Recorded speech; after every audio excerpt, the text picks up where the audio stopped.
ዛሬ እንግዲህ ውዶቼ አዲስ ነገር አለ። አሚሮ ለቋል። አዲስ ነገር እንዳለ ማለት ነው ውዶቼ። እንግዲህ እኔ እንጃ አላቅም። ይሄ ነገር እንዴት ነው ወዴት ነው ነገሩ? ጋይስ አላሳሰባችሁ? አሚሮና አብርሽ መቼ ነው እንደዚህ ፋብሎ ፎቶ የተነሱት? ጥያቄ ነው ጋይስ፣ ጥያቄ ነው ውዶቼ። እና በጣም አምሮባቸዋል። እንግዲህ አዲስ ነገር ቸር ያሰማን፣ ቸር ያሰማን ልጆች። የምን ትላላችሁ? ለማንኛውም አዲስ ነገር አለ። ምን ይሁን አላቅም።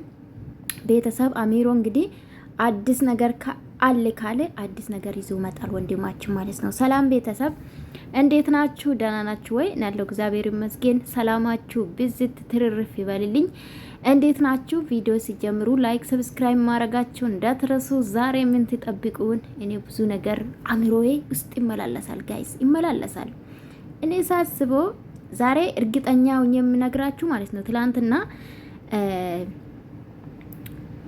ማናት ሶሪ ኤርሜላ ውጭ ጠብቁኝ ብሏተን ነበር። ስለዚህ እሱ ነው የሚለቀቀው፣ እርግጠኛ ነኝ። በማን እንደሆነ ባላቅም እሱ ይለቀቃል ማለት ምን ያወሩ ይሁን አላቅም፣ ግን አብርሽና ኤርሜላ የሚያወሩትን ቪዲዮ ይለቀቃል ብዬ አስባለሁ። ለምን ውጭ ጠብቅኝ ስላላት ማለት ነው።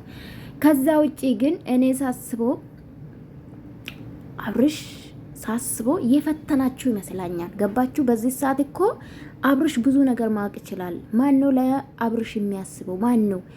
ማን ነው ራስ ወዳድነትን ያሳያለው? ማን ነው ራሱን ያስቀደም ያለው? ይሄ መለየት ይችላል ብዬ ነው የማስበው። ትላንትና ራሱ ኤርሜላ ተፍሽ ስትል አፋፋ ስላት ነበር ኤፍሬም ማለት ነው። አይታችሁ ከሆነና አብርሽ ብዙ መልስ ያገኛል ብዬ አስባለሁ። ዝም ብሎ ነገሩን ሸፋፍኖ ማለፍ ካልፈለገ በስተቀር ከዚህ በኋላ ያለፈ ያልፈዋል።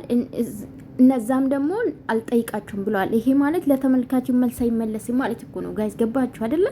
ለተመልካችም ጥያቄ እንደሆነ ሸፋፍኖ ሊያለፉ ነው። እኛ ደግሞ አንሰማም። አብርሽ የትም ገብተ ጎድጓድም ቆፍረ ገብተ እውነቱን አሳውቀን። ይሄ ነው እውነታ። የትም ገብተ ነፃ መሆን አለባቸው። ከሁለቱ አንዱ ነፃ መሆን አለበት ብዬ ነው ማስበው። ዛሬ አዲስ ነገር አለ ውዶቼ። እንግዲህ አሚሮ በምንም ጣዩን